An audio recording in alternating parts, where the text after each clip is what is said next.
Só vou compartilhar aqui. Deixa eu ver.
Já tá, a Miriam já tá aqui.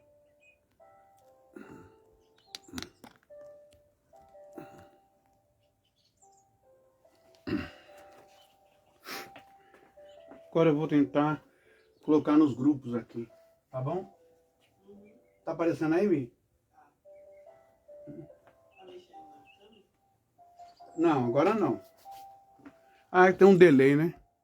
É. Deixa eu só tentar colocar nos grupos. Aí a gente já começa. Deixa eu ver aqui.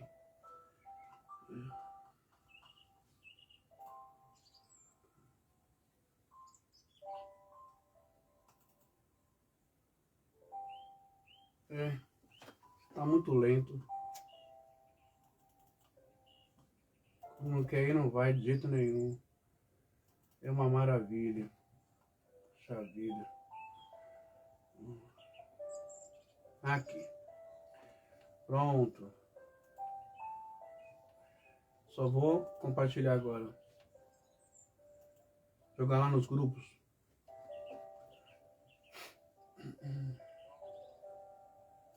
Aqui. Tirar o som daqui para não dar eco, né? Tá um pouquinho lento aqui.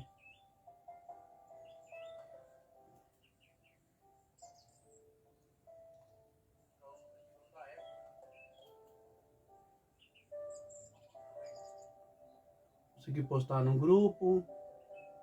Você consegue postar daí, Miriam? Para eu não perder muito tempo aqui.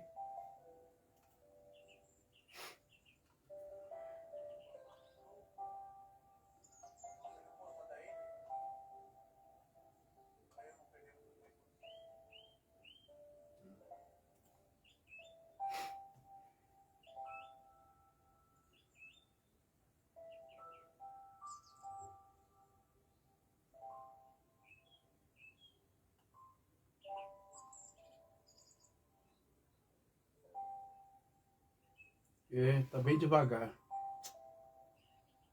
Que pena, viu?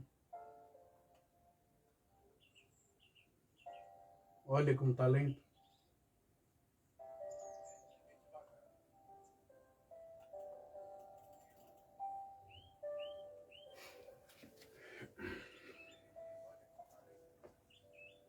Tá um calor absurdo aqui dentro.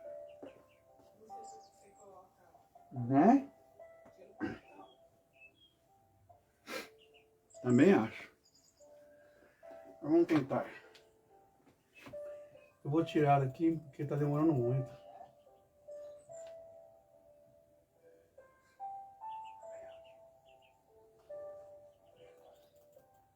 Ô Miriam, você fica de olho pra mim aí, porque... Ah, pronto, foi.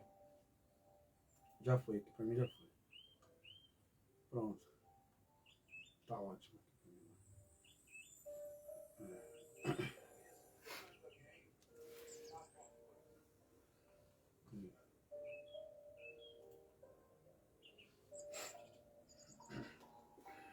Bom, começando essa live, muito boa noite. Eu sei que as horas já se avançam, não é? São 22 horas e, oh meu Deus, 46 minutos.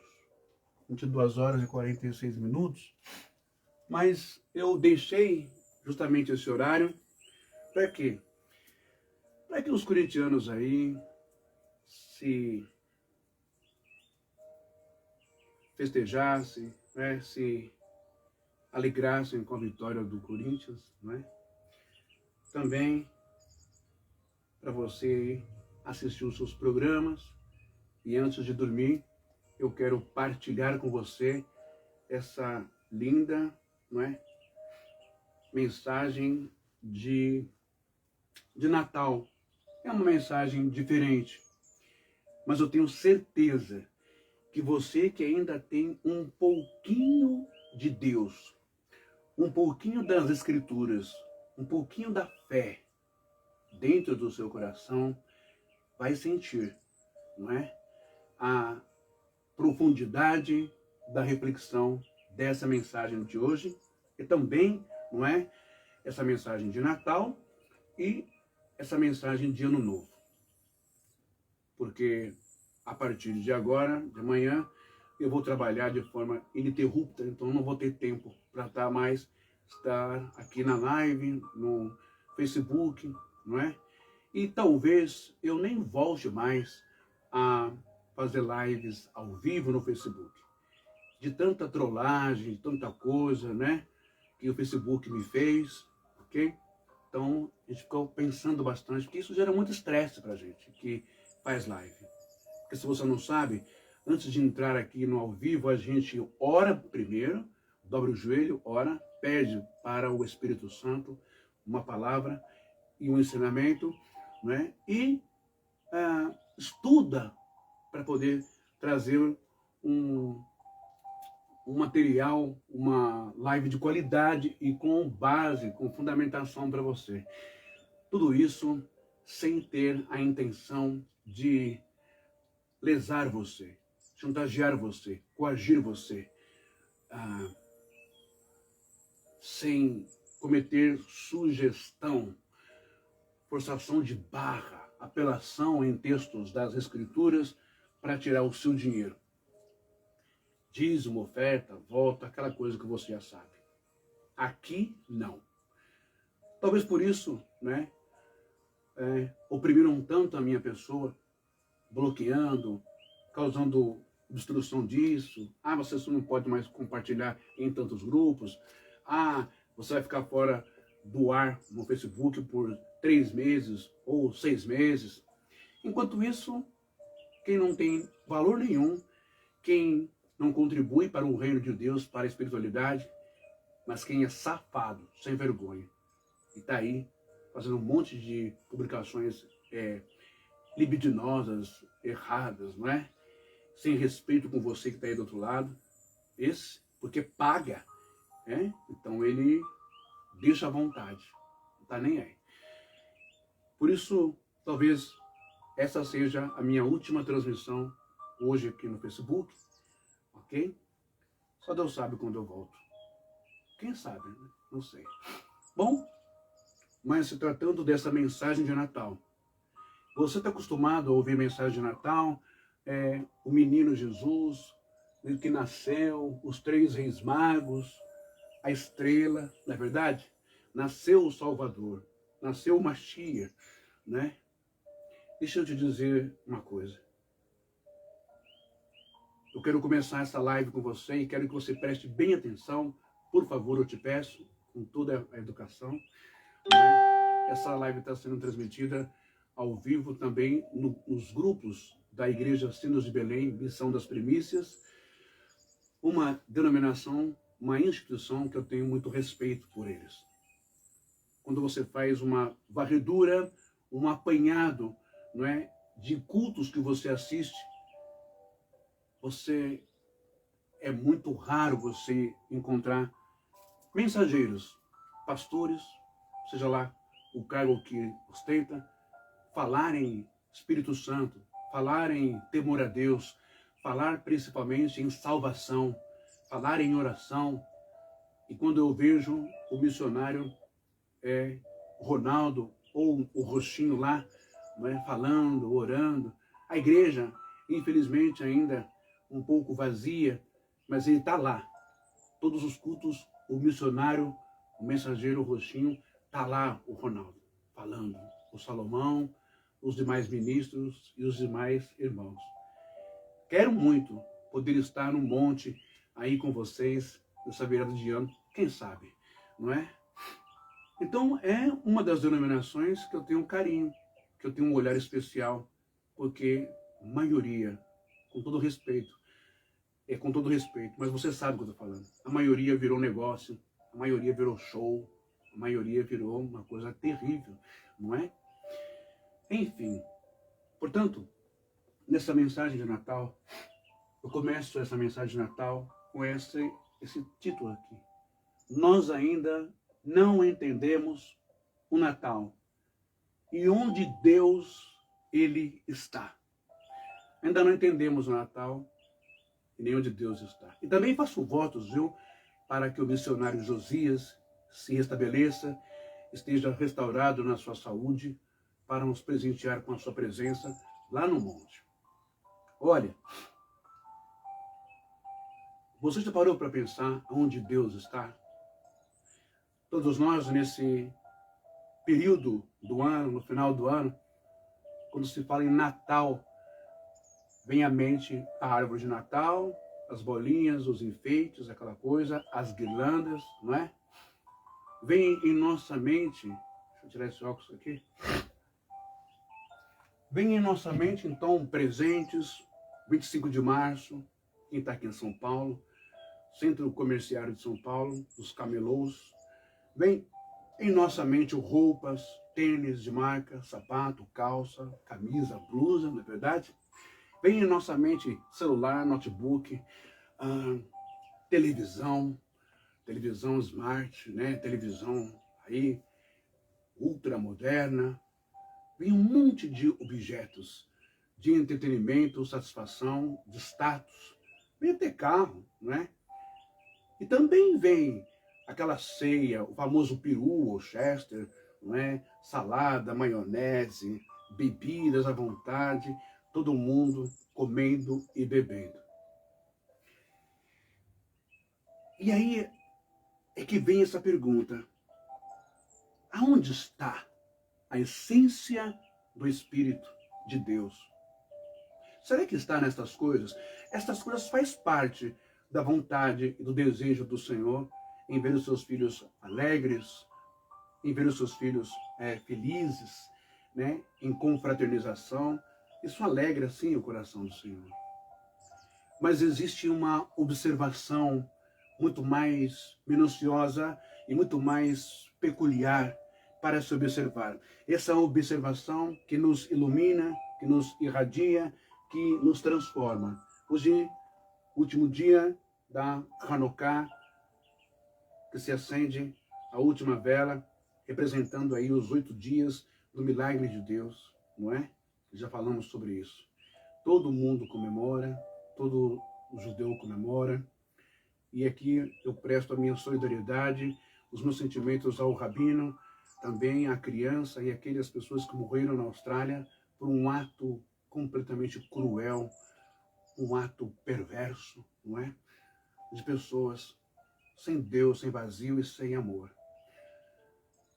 Presto também, esse Natal, a minha solidariedade a todas as mulheres, homens, crianças, grávidas, jovens, adolescentes, também a idosos que foram vítimas do ódio, da guerra, tanto entre Israel e Palestina, Palestina e Israel, tanto vítimas palestinas quanto vítimas também israelenses ali daquilo que aconteceu, não é? na invasão. Também presto a minha solidariedade às vítimas civis da Ucrânia, essa guerra absurda entre Ucrânia e Rússia, e todas as vítimas segregadas da sociedade em países africanos pelas suas milícias, os refugiados, como na Venezuela, na África, essa leva de imigrantes, de refugiados que cruzam o mar, morrem no mar.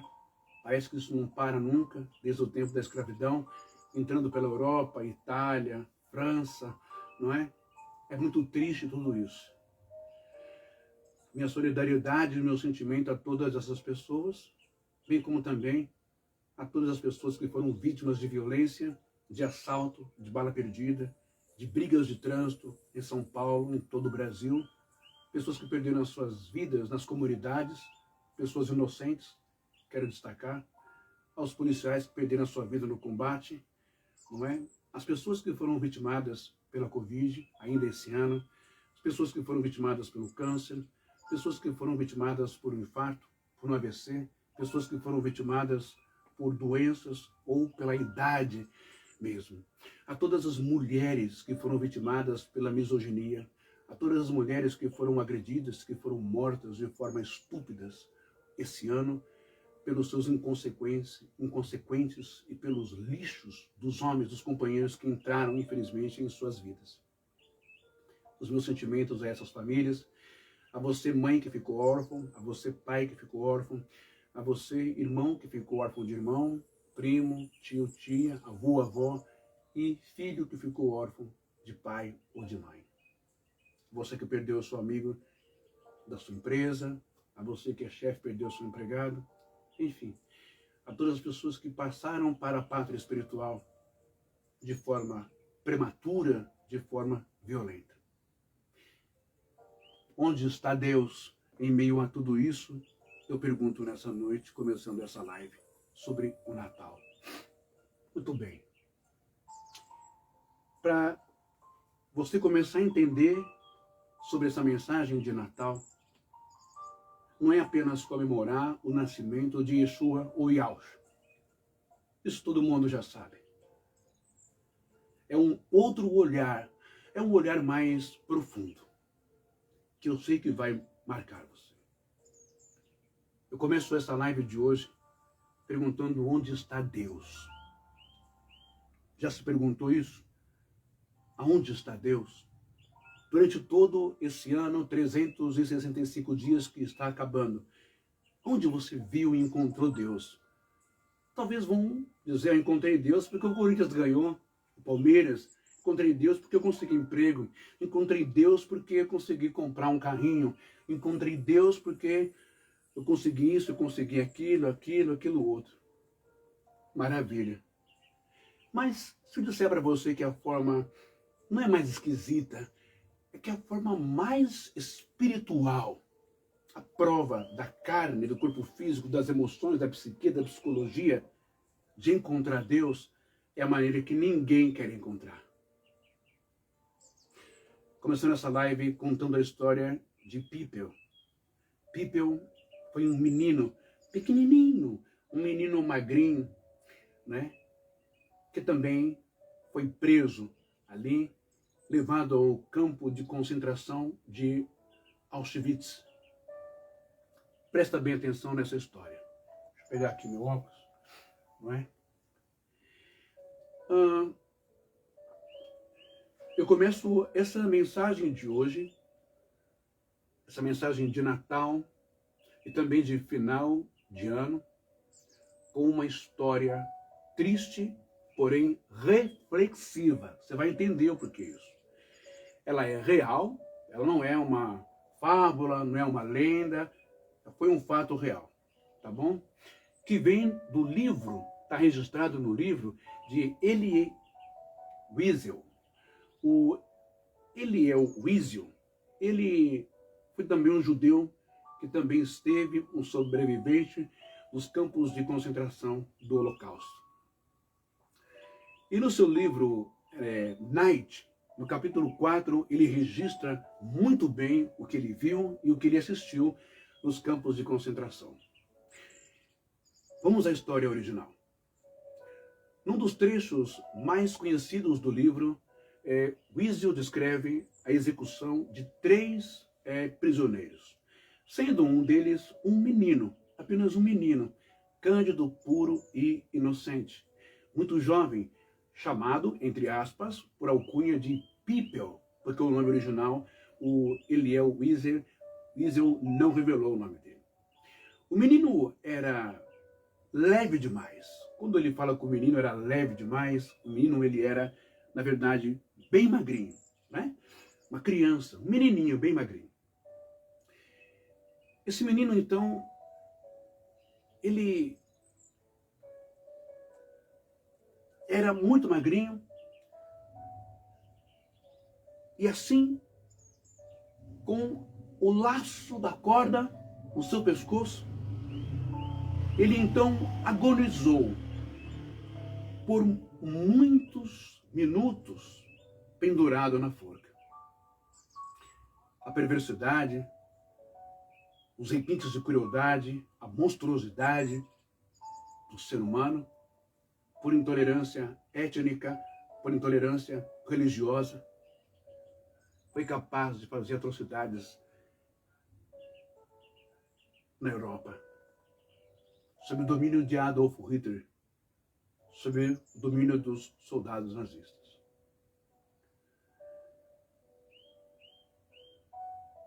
Por muitos minutos, pendurado na forca, enquanto todos os prisioneiros eram obrigados a assistir aquela demora da morte. Uma criança, um menino puro e inocente. Era magrinho e o laço da forca não foi suficiente para quebrar o seu pescoço. E ali, seu corpo tremendo, estrebuchando, pendurado no ar. Ele consciente, vendo e ouvindo, todos passando e eram obrigados a olhar para aquela cena horrível. Um homem atrás de mim, diz Eliel Wiesel. Então murmurou entre todos aqueles presos, não é? Judeus no campo de concentração, aquela manhã ou tarde fria, eram obrigados a passar e olhar e ver com os olhos aquele menino puro, tremendo, agonizando e lutando pela vida por minutos ali na forca, durante 30 minutos. Eliel Wiesel conta que ele escutou uma voz atrás dele. Essa voz que Eliel Wiesel escutou dizia assim em hebraico Yiddish, alemão: Wis Gott eres du? Wis Gott eres du? Onde está Deus? Onde Ele está? Olha que coisa profunda. Por que as pessoas ficaram chocadas e revoltadas? Como pode pegar um menino de aproximadamente 10 ou 11 anos, magrinho, ingênuo, sem maldade? Esse nome Pipel é como se fosse um cargo de mensageiros ali no campo de concentração que levava mensagem para um, para outro. E era um menino cândido, era um menino puro, alegre, não tinha maldade e não tinha aspecto, nem formosura, nem compreensão física, nem expressão, nem mente para se revoltar contra o exército alemão, para aprontar alguma coisa, para ser acusado e ser condenado na forca. Onde está Deus? Wis Gott eres du? Wis Gott eres du? Onde está Deus? Onde Ele está?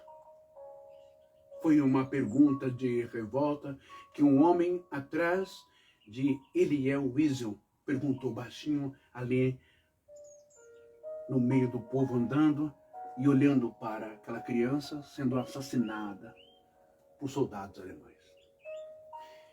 E Wiesel responde internamente. O homem perguntou e ele responde, mas não com a boca, para as pessoas ouvirem. O Wiesel, ele responde dentro dele mesmo. Wiesel diz: Errengido of der Gaugen. Ele está aqui. A voz dentro de Elie Wiesel diz: Ele, Deus, está aqui. Aqui aonde? Deus está aqui. Pendurado. Deus está aqui. Pendurado nessa forca. Olha isso. Essa é a citação. Essa é a citação exata do relato de Wiesel, testemunha ocular do acontecimento. O trecho traduzido, fiel a esse texto, vai nos dizer assim: penduraram os três. O menino era leve demais. Lutava entre a vida e a morte. Atrás de mim, o homem perguntou: onde está Deus agora? Cadê Hashem? Cadê Adonai agora? Uma criança pura, simples, um menininho, sendo enforcado e agonizando, numa forca, uma corda apertando o seu pescoço, tirando o seu ar. Onde está Deus agora? E o Wiesel relata no seu livro, Noite, no capítulo 4, que naquele momento em que ele ouve isso, dentro dele, do seu âmago, da sua parte intrínseca, da sua essência, da sua alma, é como se ele ouvisse: eu ouvi uma voz dentro de mim responder: onde ele está? Aonde está Deus? Está aqui, pendurado na forca. É importante isso, gente, esse episódio. Esse episódio é autobiográfico. Não é uma lenda, é um fato real. É considerado um dos relatos mais impactantes do Holocausto. Aparece no livro Night, no capítulo 4, de Elie Wiesel. Durante o tempo que Elie Wiesel e outros prisioneiros estavam no campo de concentração de Buna, ok? Subcampo de Auschwitz, 3 prisioneiros foram acusados de sabotagem. 2 homens e um menino, aprendiz chamado Pipel, descrito como um garoto de rosto angelical, muito amado pelos presos, porque era gentil, ele era bondoso demais. Os 3 então foram condenados à forca. Todos os prisioneiros do campo foram obrigados a sair e assistir à execução dos 3.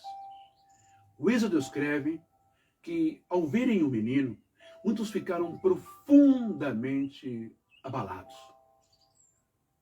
Ele era pequeno demais e não tinha qualquer aparência de culpado. Todos os prisioneiros do campo foram obrigados a sair e assistir à execução. Wiesel descreve que, ao verem o menino, ficaram todos revoltados, atordoados, chocados, com tamanha covardia, tirania e ódio dos alemães. Os 2 homens foram enforcados e morreram rápido. Mas o garoto, gente, o garoto era leve. Era tão leve que a corda não quebrou o seu pescoço. Em vez disso, ele ficou agonizando, lutando por ar. Não é? O corpo tremendo, enquanto permanecia pendurado. Todos os presos eram obrigados a marchar diante da forca e olhar diretamente para os executados. O Wessel passa diante do menino e vê seus olhos ainda vivos, seu corpo se contorcendo, estremecendo, preso entre a vida e a morte. É triste isso. É nesse momento que um homem atrás dele murmura com desespero da alma, um desespero profundo. Onde está Deus agora? Foi uma pergunta que parecia pairar sobre o campo todo. Wessel, então, descreve o que sentiu dentro da alma. Ele não respondeu em voz alta. Foi uma resposta, como eu disse, interna. Foi uma resposta espiritual. Meu irmão e minha irmã, cidadão e cidadã brasileira, ou você, cidadão do mundo. Como se viesse de dentro dele mesmo. Onde ele está? Ele está aqui, pendurado nesta forca. Gente, essa frase não significa que Deus morreu, literalmente.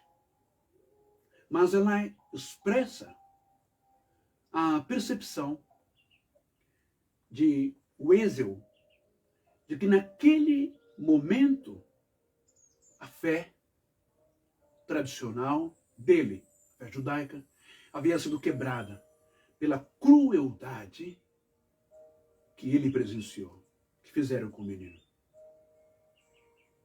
A marcha continuou, o menino levou cerca de meia hora, 30 minutos para morrer.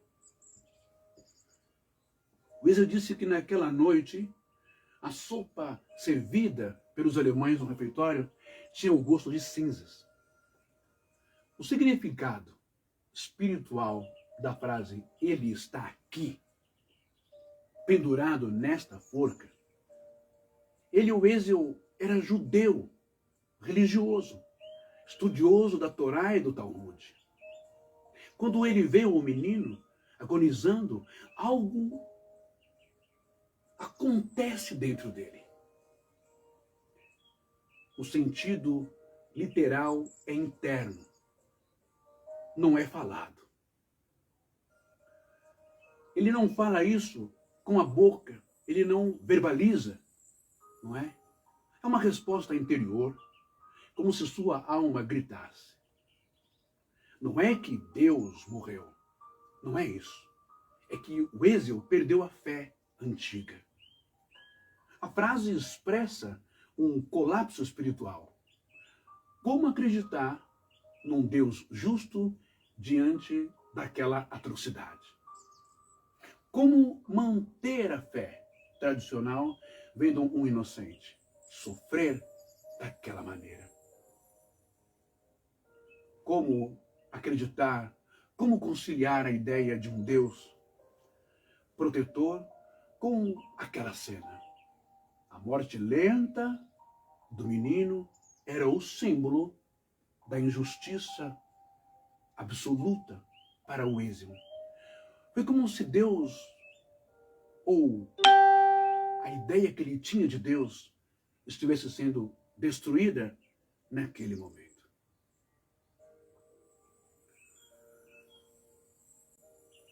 É uma frase de protesto e não de ateísmo. Wiesel não virou ateu, não. Ele continuou religiosamente ligado ao judaísmo, mas com uma fé quebrada e reconstituída de outro jeito. Ele mesmo descreve isso anos depois. Minha fé foi ferida, mas não destruída. Ou seja, ele não negou Deus. Ele gritou contra Deus. O que no judaísmo é permitido, até certo ponto, com respeito, e é até bíblico, como no caso de Jó, no caso de Jeremias, de Salmos de Lamento, etc. Agora, por que o menino é símbolo mais forte do Holocausto? O pípeu. Sabe por quê? Porque esse garoto se tornou o símbolo mais forte do Holocausto por 3 razões. Primeiro, porque ele era inocente e puro. Wiesel o descreve como angelical, completamente indefeso. Segundo, a morte não foi rápida.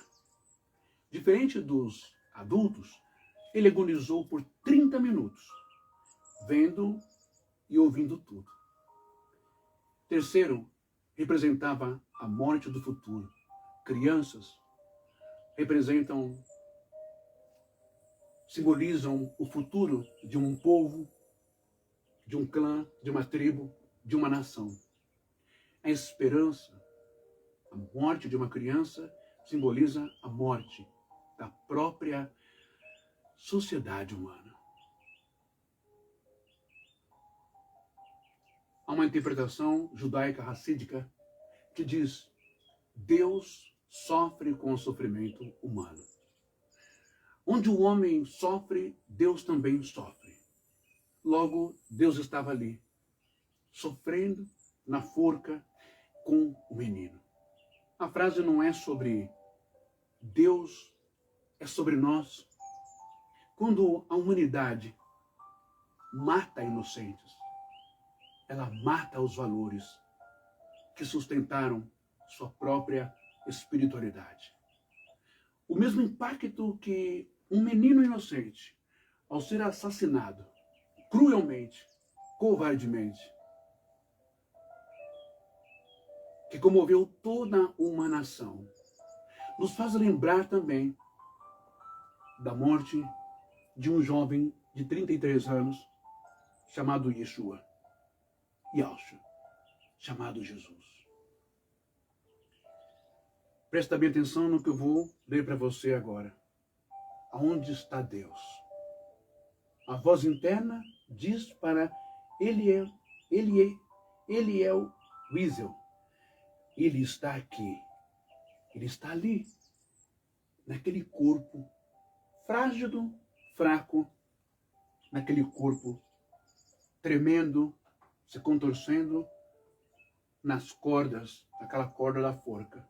Ele está ali naquele corpo daquela criança. Quando nós olhamos para o Brit Hadashah no Novo Testamento, pessoal, nós vemos também um jovem de coração puro. Nós vemos também um rosto angelical. Nós vemos também alguém que só fazia o bem, como um homem inocente em meio a tantos homens maldosos e perversos do seu tempo. Nós olhamos para o Evangelho de Mateus e de Marcos e nós vamos encontrar exatamente esta palavra aqui em aramaico, hebraico, que diz assim: Eli, Eli, Eli, lama sabachthani, ou sabachthani. Eli, Eli, lema sabachthani, hebraico, e no aramaico, lama sabachthani, lama sabachthani. Eli, Eli, lama sabachthani, que quer dizer: meu Deus, por que me desamparaste? É sobre isso que eu quero falar com você nesse momento. Os momentos mais difíceis da nossa vida, como a gente vê aqui, não é? O Eliel Wiesel, no hebraico Yiddish, da Alemanha, ele vai dizer exatamente assim, não é? With God is door. With God is door. Ok? Echen Gedol of der Gaugen. Of der Gaugen. Onde está Deus? Ele está aqui, pendurado nesta forca. Dentro de todas essas afirmações e dessa história, dessas histórias. Quando Yeshua, o Yahshua, Jesus, ele clama por o Pai, por Deus. Eli, Eli, lama sabachthani. Deus meu, por que me desamparaste? Esse Jesus que está clamando nessa hora não é o Jesus espiritual que você pensa. Não é o Jesus. É um misto de espiritualidade dos níveis, como diz a Kabbalah, não é? Ruah, Neshma, Ruah, Nefesh, Neshma, e aí vai. Há uma luta, o corpo físico, o lado humano de Jesus, pensamentos, sentimentos, emoções psicológicos, dores, tremores ali na cruz, morrendo, e a parte humana. Deus meu, por que me desamparaste? Nessa hora, o cérebro, a mente de Jesus está numa agitação, prestes a morrer. Ao ponto de dizer isso. Mas sabe onde estava o Pai? Não é que o céu se fechou e o Pai ignorou o seu filho. Os pregos que cravaram nas mãos de Yeshua, os tapas, os deboches, os desprezos, as chicotadas que rasgaram a sua carne, a cruz pesada que ele carregou, os tombos que ele tomou e a sua mão cravada na cruz, seus pés, tudo o que o filho sentiu, o pai também sentiu.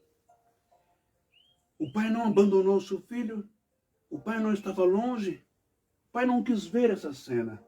Não, o pai estava lá, junto com Jesus. Cada soco, cada tapa, cada insulto, cada dor, cada rasgo, cada batida do prego, cada minutos e horas que se passava, o pai também estava lá com o filho, agonizando, sentindo e morrendo. Deus meu, onde o Senhor estava que me desamparaste? E essa resposta, de forma incrível, também ela é dada para Eliel Wiesel, no campo de concentração. Quando um homem, ao ver o menino Pippel,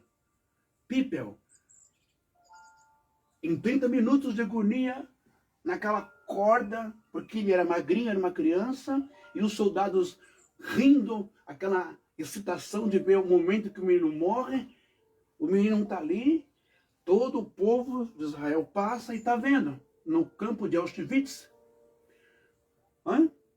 todo o povo está vendo, no subcampo de Buna, de Auschwitz, aquela criança agonizando e morrendo, e um judeu fala por trás de Eliel Wiesel: onde está Deus? Cadê o Senhor nessa hora?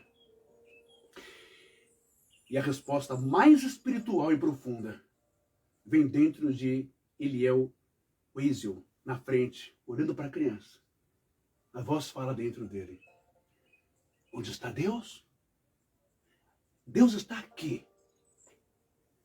Deus está ali, naquela criança, sofrendo, agonizando. morrendo. Muitos de nós queremos ver Deus por uma ótica completamente equivocada, errada, configurada, desenhada, confeccionada pelo homem, pelo pastor, pelo bispo, pelo missionário, pelo padre, pelo apóstolo, pelo ancião, pelo reverendo, pelo presbítero. Um Deus sempre forte, um Deus sempre bonito, um Deus sempre poderoso, um Deus que é vingador, um Deus que esmaga o inimigo, um Deus que pesa a mão no vizinho que não foi com a minha cara, um Deus que vai derrubar o meu colega do trabalho porque eu acho que tem ciúmes de mim, um Deus que me dá carro, me dá casa, me dá prosperidade, me dá dinheiro, me dá grana, que me torna melhor. Quanta ignorância, quanta cegueira, quanto afastamento, quanta distância real do eterno de Deus. O Deus guerreiro, o Deus que destrói, o Deus que manda fogo, o Deus que arrebenta tudo. O Deus do ódio, o Deus da guerra, o Deus da intolerância. Não. Não. Não. Você ainda não viu Deus. Você ainda não conheceu Deus. Você não conseguiu ver ainda a expressão. Você ainda não conseguiu ver ainda, pelo menos, uma sombra, um vulto de Deus ainda. Você está vendo o Deus que criam para você todos os dias. Todos os dias nós vemos um Deus capitalista. Todos os dias nós vemos um Deus estadista. Todos os dias nós vemos um Deus militar e guerreiro. Todos os dias nós vemos um Deus racista, um Deus preconceituoso, discriminador. Todos os dias nós vemos um Deus político. Todos os dias nós vemos um Deus segundo os prazeres desse mundo. Um Deus da moda. Vou falar de novo, e aqui eu não estou sendo doutrinário, sectarista, não estou sendo o santo da parada, mas todos os dias nós vemos agora um Deus onde os caras vão subir no altar com a calça colada, parecendo uma calça agarrada de sertanejo, mostrando as coisas na frente, marcando tudo, e tá tudo certo. Hoje em dia os caras que vai pegar nas igrejas modernas, parece que eles querem competir o bumbum deles com o bumbum das mulheres. Hoje nós vemos um Deus libidinoso, um Deus sedutor, um Deus sensual, um Deus sexualizado, um Deus prostituto, pornográfico dentro das igrejas. Não vemos Deus, só vemos Deus naquilo que queremos ver. No aumento do salário, na roupa nova, no videogame, no tênis, na camisa, no terno, na gravata cara, na casa, no apartamento, no carro, nas festas. Mas não vemos Deus nas horas mais difíceis. Tem até uma canção que diz: nas horas difíceis da vida. O próprio Jó vai dizer: antes eu te conhecia só de ouvir falar, mas agora de contigo andar. Quer andar? Você já andou com Deus? Quer andar com Deus? Você sabe o que é andar com Deus? Você acha que andar com Deus é só vitória, abundância, prosperidade e maravilha? Você acha que é isso? Você acha que é isso mesmo?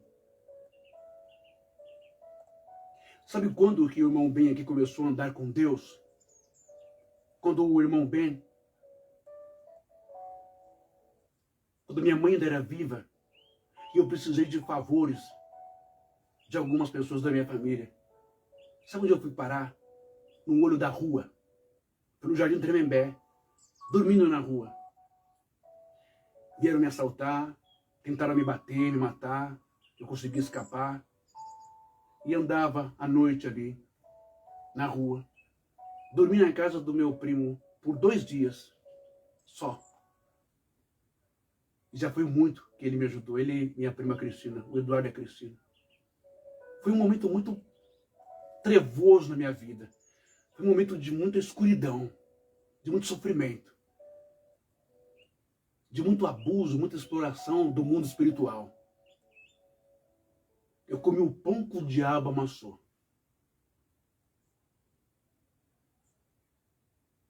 Os meus parentes tava nem aí. Que se dane, que morra. Foi dessas noites em que a minha ficha caiu, eu vi o que estava acontecendo comigo. Eu estava morando na rua, dormindo na rua, dormindo debaixo daqueles lugares onde tem garagem, enfim, na calçada. Chuva passando. E quando eu comecei a chorar, me veio um alívio tão grande dentro do meu peito, do meu tórax. O choro de tristeza se tornou em alegria. Eu lembro até hoje quando eu bati na porta de uma irmã minha, pedindo para passar uma noite lá. E uma sobrinha disse assim, peraí que eu vou falar com minha mãe. Ela foi lá e avisou a minha irmã no quarto. E ela inventou uma mentira, uma situação. Não quero ninguém que enche no saco não. E assim foi. A mamãe estava viva ainda e a mamãe escutou isso. Tudo bem. Daí eu fui andar vagar à noite no Jardim Tremembé, dormir. Chorei muito. Mas em meio àquele choro, eu vi Deus. Em meio àquele sofrimento, rejeição, vai embora daqui, são da minha casa, papá. Não vou entrar em detalhes porque agora não cabe mais também. Já foi perdoado, não é? Mas os momentos mais difíceis da minha vida de escuridão e de dor e de abandono. Eu comecei a sorrir no meio da rua como se estivesse delirando, um louco, falando sozinho. Durante a noite, andando ali, subindo um sítio coqueiro pelas árvores. E começava a louvar a Deus. E eu dizia, Deus, obrigado. Eu sei que é só um momento muito rápido e isso vai passar. Eu te amo, eterno. Eu te amo, Hashem. Eu te amo, eterno. Eu sei que o Senhor é comigo, me livrou da morte agora, me livrou disso. E assim foram dias, uma semana, quase 2 semanas, sem comer, sem beber, não é? Andando, vagando, indo para um lugar chamado Horto Florestal, na Zona Norte. Lá eu deitava o dia inteiro, tomava água e falava com Deus na natureza. Até que um dia, Deus tocou na minha esposa, na Miriam. Onde você está? Vem para cá. Isso era à noite já, madrugada. Vem para cá. Deus é bom demais. Então, a minha maior experiência profunda com Deus não foi quando eu passei pelos altares das igrejas. Não foi quando eu orei, um paralítico levantou na frente de todo mundo em praça pública no Jaba Rural, quando eu estava com o pastor Dionísio. Não foi quando eu orei por um irmão que teve as suas vistas queimadas pelo cal, recuperada na unção que eu orei sobre ele na igreja do pastor Francisco no Tucuruvi, que aliás é sobrinho dele. Não foi quando eu orei numa senhora que estava com uma crise de dor muito forte na vesícula e a dor passou. Não foi quando eu orei para uma senhora que ia ter um AVC e ela soltou um monte de sangue e obstruiu a veia pelo nariz, que esvai o sangue na igreja do Francisco. Não foi quando eu vi as coisas na igreja, aquela coisa tal, as coisas espirituais. O momento mais lindo que me fez crescer, evoluir, que me fez me libertar, foi no momento da dor, da desolação, do desprezo. Foi nos momentos onde eu passei por mais tempestades de calúnia e difamação, de sobrinhos e disso, daquilo, e papapá. E todos eles, esses sobrinhos que eu falo, foram os que eu ajudei. Foram os que eu corria para o hospital quando tinha crise, foram os que abriu a porta para morar. Irmã que eu ajudei, pagando água, luz, dando cesta básica, correndo com o filho que se machucou, quebrou os dentes para ir na Santa Casa. Sempre fui assim. Tipo o idiota, o trouxa da família. E mesmo assim, a ingratidão falou mais alto. Porque o interesse por grana, por dinheiro, prevaleceu. Então, nesses momentos cruciais da minha vida, é que eu consegui ver Deus. Sabe aonde eu vi Deus? Eu vi Deus dentro de mim mesmo. Assim como Eliel, o Ezio, viu Deus, a voz interior falou dentro dele: onde está Deus? Onde está Deus? Deus está ali, naquele corpo, sofrendo, sendo massacrado, sendo violentado, sendo agredido, sendo enforcado daquela criança. Onde se viu Deus em Yeshua. Meu Deus, por que me desamparaste? No seu sofrimento e na sua dor. Nesse Natal, eu quero que você pense e reflita. Deus não está no panetone. Deus não está no presente caro. Deus não está no notebook, nem no celular, nem no terno, nem na gravata. Deus não está no Chester. Deus não está na mesa bonita. Deus não está na guirlanda, nem na árvore de Natal. Não tem nada, não tem problema nenhum. Deus não está nisso, não. Deus está agonizando, sofrendo. Deus está pedindo socorro. O Espírito Santo está pedindo socorro para você, dentro de você. Dentro de você. Quantas pessoas estão dentro da igreja ou na família, aparentemente maquiadas, bonitas, bem vestidas, mas por dentro estão destroçadas, destruídas, arrebentadas, psicologicamente falando. Situações com o companheiro, com a companheira, resquícios e traumas, estigmas, cicatrizes de palavras de agressões verbais, de agressões físicas, de abusos sexuais. Quantas crianças estão sofrendo nesse momento? Aí você quer ver Deus no panetone? Você quer ver Deus na champanhe? Você quer ver Deus nisso, naquilo? Quantas maldades, traições conjugais? Você quer ver Deus nisso? Onde está Deus? Deus está no cerne do seu maior sofrimento, da sua maior dor, que você carrega dentro de você. Talvez desde a sua infância. Onde você consegue ver Jesus nesse Natal? É para você pensar e refletir. Quando você pensa que Deus é obrigado a curar, a libertar, a dar vida.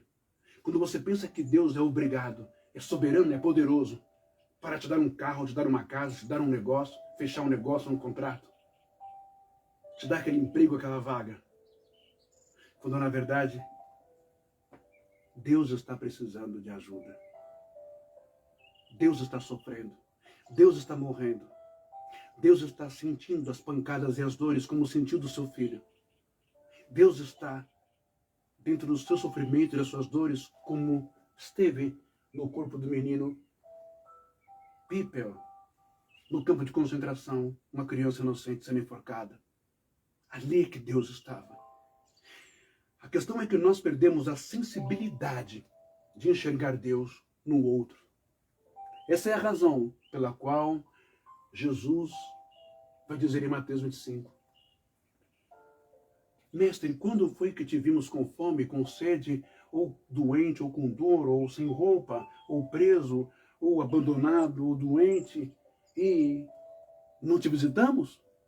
O próprio Yeshua vai dizer: quando vocês não fizeram a um dos meus pequeninos, vocês negaram a mim.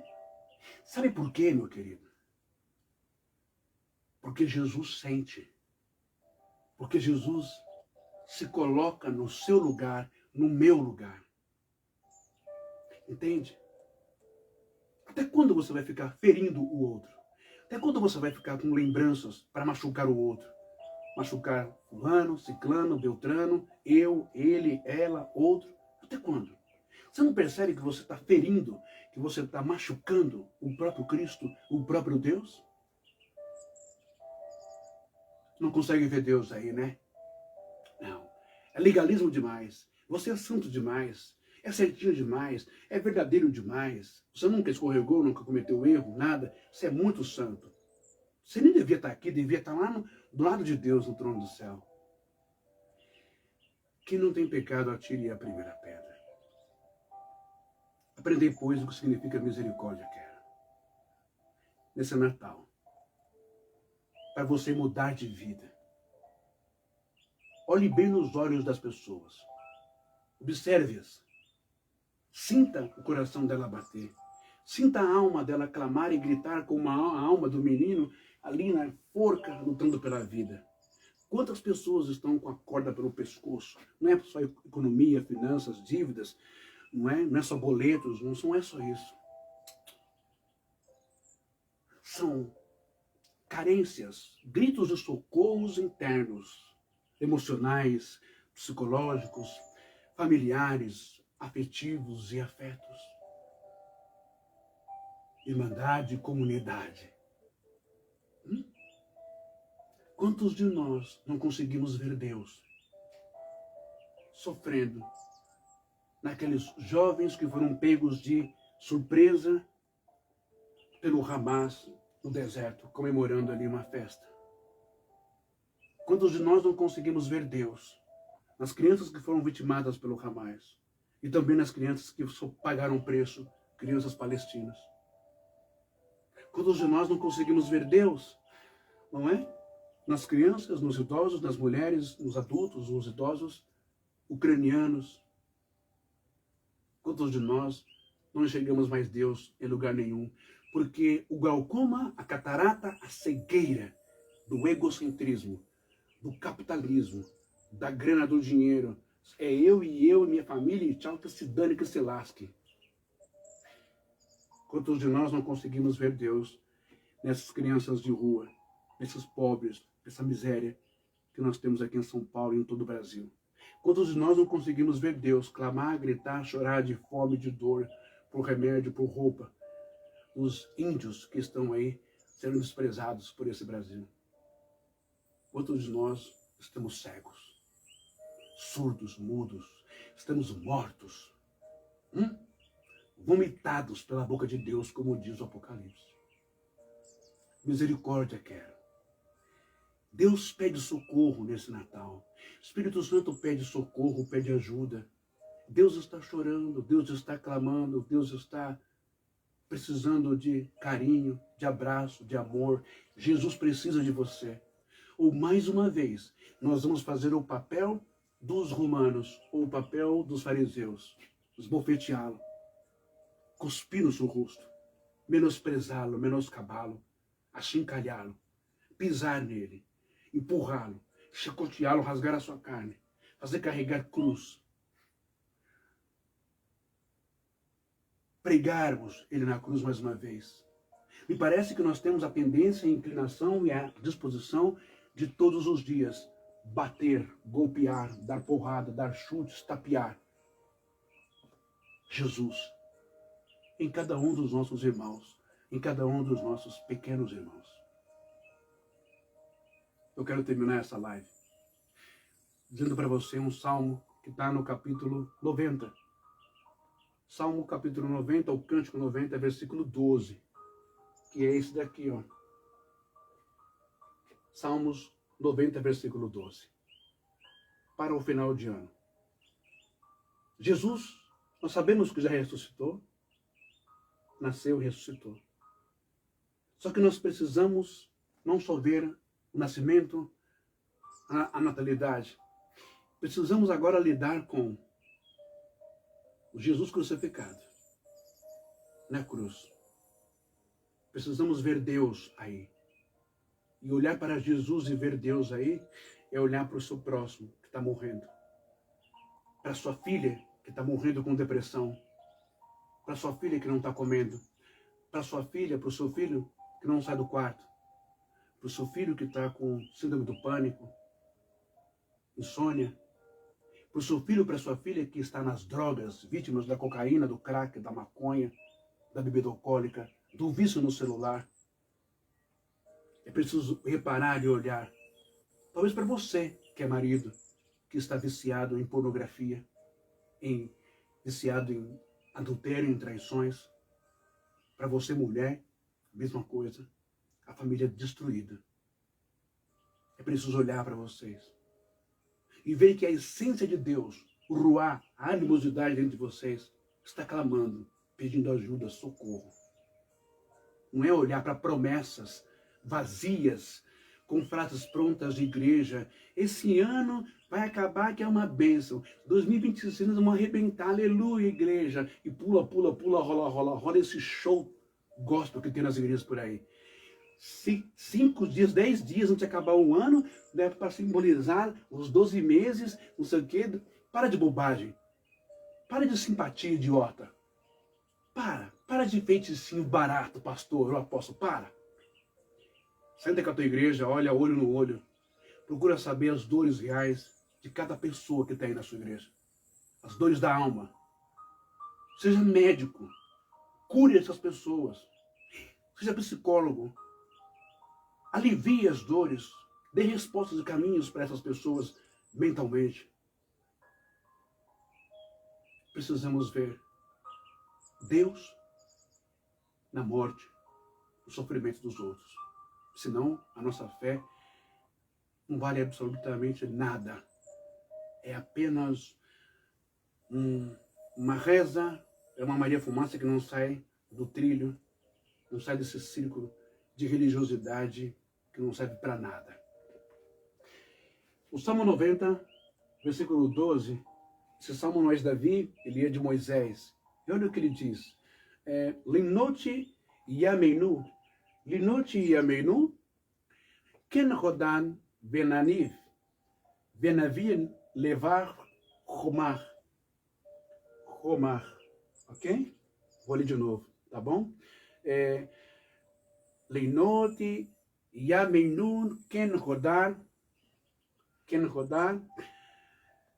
Benavir Levar Romar. Sabe o que quer dizer isso? Ensina-nos. Ensina-nos, Senhor. Moisés está pedindo. E com que idade será que Moisés pediu isso? Com tanta vivência, né? Saindo do Egito, e o deserto, o Horebe, o Sinai, e aquela coisa. Ensina-nos a contar os nossos dias para que alcancemos um coração sábio.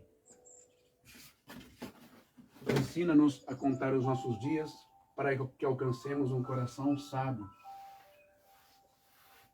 Presta bem atenção nisso aqui, ó.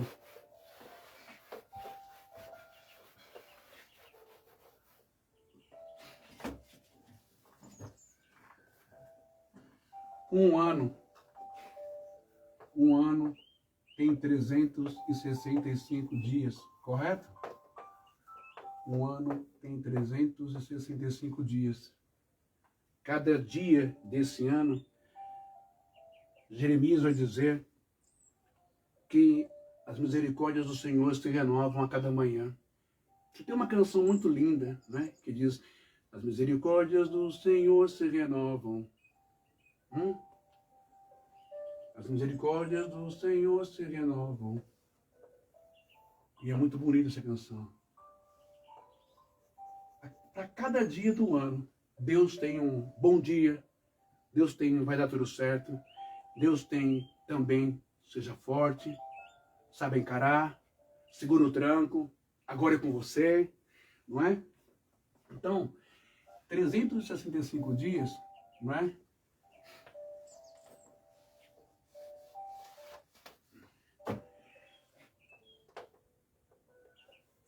um ano. Ó, o ano de 2025 está acabando.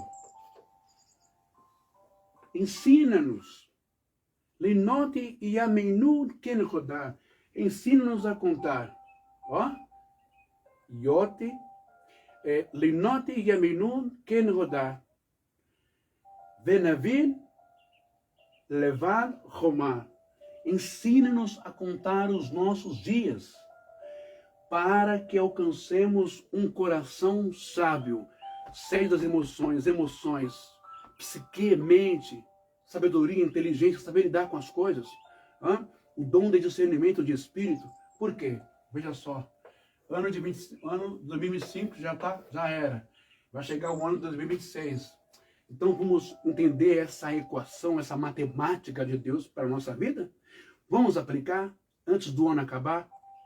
Presta bem atenção. Esse ano aqui, a gente vai começar aqui, ó. Somar. Somar. O que você somou na sua vida de positivo? De positivo. Trabalho foi legal, é positivo? É honesto? Beleza. E pessoas? E relacionamentos? Ficou, pegou, namorou, se enroscou, noivou, casou. Valeu a pena?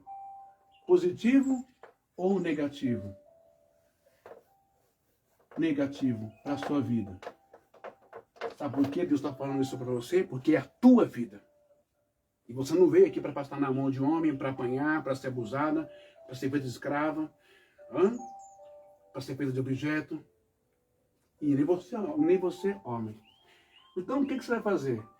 Você vai somar quem for do bem, quem for legal, quem for bom para você, quem acrescenta alguma coisa para você, em todos os sentidos. Tá bom? Tá legal? Não tá te prejudicando? Não tá te molestando? Não tá te coagindo? Não tá te pressionando? Não tá te manipulando? Então tá certo. Continua vivendo a vida feliz. Se estivesse no negativo, ruim, agressor, verbalmente, manipulador, eu mando, eu faço, você não obedece, você é capacho. Não.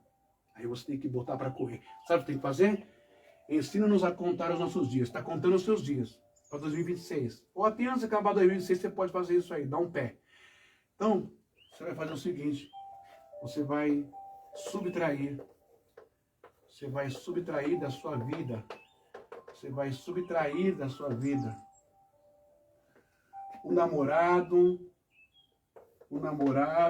não é? A pessoa ruim que só te estressa, só te machuca, só te destrói, a pessoa que só te coloca para baixo, a pessoa que te trai, você vai subtrair da sua vida. Seja qualquer tipo de pessoa, marido, noivo, namorado, ficante, seja quem for, principalmente se for o amante, até mesmo irmãos de sangue, subtrai da sua vida, tira fora. Pensa nas escrituras. O que os irmãos de José fizeram com ele? O que os irmãos de Jesus fizeram com ele? Você é cheio de poder aí paranormal, você é cura, vê as coisas aí. Faz o seguinte, vai fazer essas curas para lá. Fica longe da gente, vai para longe. Pensa que não? E aqueles que se dizem amigos e colegas. Esse ano eu fui obrigado a subtrair pessoas da minha vida que eu achava que era meu irmão, que Deus me deu. Cara, eu te amo como meu irmão, em nome de Jesus, que maravilha, que bênção. Tivemos experiências espirituais em oração, e Deus falava muita coisa, só que eu não estava vendo. Que não era irmão, não era nem amigo, nem colega, nem irmão. Era um baita de um Judas, de um traíra. Melhor coisa, para manter a saúde mental e psicológica entre nós. Tchau. Subtrair. Tchau. Cai fora. E tem uma outra operação da matemática, que é a divisão, não é? A divisão. Irmãos, tem que saber dividir as coisas na vida. Eu costumo dizer que o pior coração que tem é o coração de mãe, que é o coração mais bobo. Filhos que abusam, exploram da mãe, do pai. Porque é meu filho, aí é meu filho. Minha senhora, o ano está acabando, a senhora está morrendo. A senhora não conseguiu sua viagem, não conseguiu o seu momento com seu marido, não conseguiu comprar o que a senhora queria, não conseguiu fazer nada. Tudo porque esse chupim que saiu da sua barriga, com o título de filho, ele tira tudo que você tem, a sua paz do seu marido. E outra, rapaziada jovem, ou essas mulheres jovens aí, essas danadas, filho é seu, não é da sua mãe, nem do seu pai, tá? Você que cria, você que se responsabiliza. O pai e a mãe podem ajudar. Mas não vem tacando filho na casa de pai, na casa de mãe, que isso não rola. E você, mãe, para de ser idiota e ficar segurando o seu neto, tirando a sua paz, causando estresse, já não chegam os seus remédios de pressão, o diabetes, sei lá o que você tem, que você precisa dormir, ter paz, sua despesa está acabando, e aí vem filho, vem genro e joga os filhos para você criar, para você se virar. Está errado isso. Então você tem que subtrair e dividir as coisas. É meu neto? Tá, mas eu não sou a mãe dele, a mãe é você. Ok? Divide. Quem pode estar na sua casa, entrar na sua casa, no seu quintal? Quem pode sentar na sua mesa? Quem pode tomar no seu copo, no seu prato? Hã? Quem pode fazer parte do sagrado que é a sua casa, do sagrado que é a sua vida, o seu ambiente? Divide isso. Você vai ver como a sua vida vai ficar melhor. Divida responsabilidades na sua casa. Mãe, você já foi mãe, mas você não é escrava nem de filho e nem de neto. E nem do seu marido você é escravo. Ok? Divida as tarefas, beleza? Por último, multiplicar. Você vai multiplicar, ó. Você vai multiplicar coisa ruim na sua vida? Não. Multiplique coisas boas. Fim do ano tá aí. É hora de você aplicar essa matemática de Deus aqui na sua vida, se livrar de tudo que é ruim. Somar, multiplicar tudo que for bom para você, que te faz bem. Não te faz bem, só te entristece, você não precisa sofrer por causa disso. Tem milhares e milhões de pessoas no mundo que valem muito mais do que esse traste que está na sua casa. Tanto homem quanto mulher. Ok? Final de ano está chegando. Aplica isso e muda a sua vida. Final de ano, também tem um outro segredinho para não acabar aqui essa live, tá bom? Muitas pessoas, elas acreditam que o final do ano, né? Presta atenção nisso aqui, ó. É espiritual. Final de ano, nós vamos achar que é só no dia 31. As pessoas acham que o final de ano é só no dia 31, né? Fogos, vai explodir, fogos, rojão, aquela coisa toda, feliz ano novo, aquela coisa. Não. O ano novo seu começa, sabe quando? No dia em que você nasceu. Nunca parou para pensar nisso, né? Porque no dia em que você comemora o seu aniversário, você está vencendo 365 dias da sua vida, ok? Não é dia 31. Dia 31 é comércio. 31 é capitalismo, é comércio, é shopping, é frescura, é roupa, é bagunça, entendeu? O ano novo da sua vida, você tem que comemorar no dia do seu aniversário, porque foram 365 dias que você teve de livramento, que você teve de livramento de bala perdida, de um acidente, de uma catástrofe, de um acidente, não é? De uma doença, ó, de ter seus filhos, a família com você, de você estar vivo. Guarda isso, ok? Não adianta comprar calcinha vermelha, branca, azul, verde, dourada, pular 7 ondas, tomar banho de arroz ou de lentilha. Tudo isso é bobagem, é besterol. Não pega nada, não tem nem problema nenhum. É tudo besteira, tá bom? O que você tem que fazer mesmo é a mudança interior dentro de você. E tomar atitudes, tomar decisões para mudar a sua vida para a virada do 31 para o dia 1º de janeiro. Ok? Porque se você não mudar, o país vai continuar a mesma coisa, o sol vai continuar do mesmo jeito, a chuva, o frio, tudo vai continuar do mesmo jeito. Só mudou data e um monte de show pirotécnico por aí, comida e combinação. Mas as pessoas vão continuar do mesmo jeito. Falsas, traíras, ruins, desonestas, caluniadoras, difamadoras. Quem tem que mudar isso tudo, se livrar de tudo isso, subtrair tudo isso da sua vida, é você mesmo. Então, o ano novo seu já começou, faz tempo que você não percebeu ainda. Tá bom?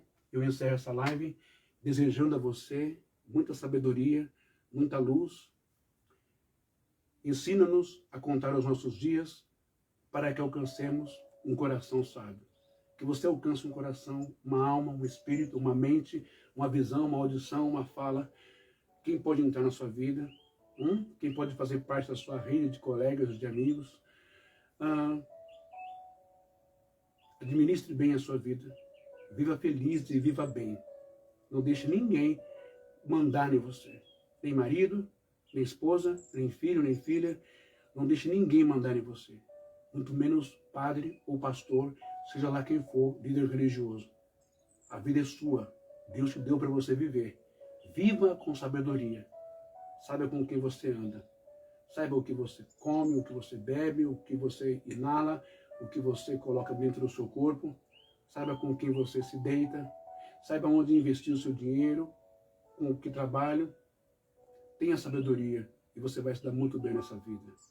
Termino essa live desejando a todos vocês um Feliz Natal e um próspero Ano Novo, a toda a família brasileira, a toda a família do mundo, não é? E que possamos nos enxergar, ver Deus, o sofrimento, na dor do outro. Ok? Shalom, que Deus te abençoe, você poderosamente, com a graça, com amor do Eterno, tudo de bom para você nesse ano. Deus te abençoe. Feliz Ano Novo. Até a próxima live, quem sabe.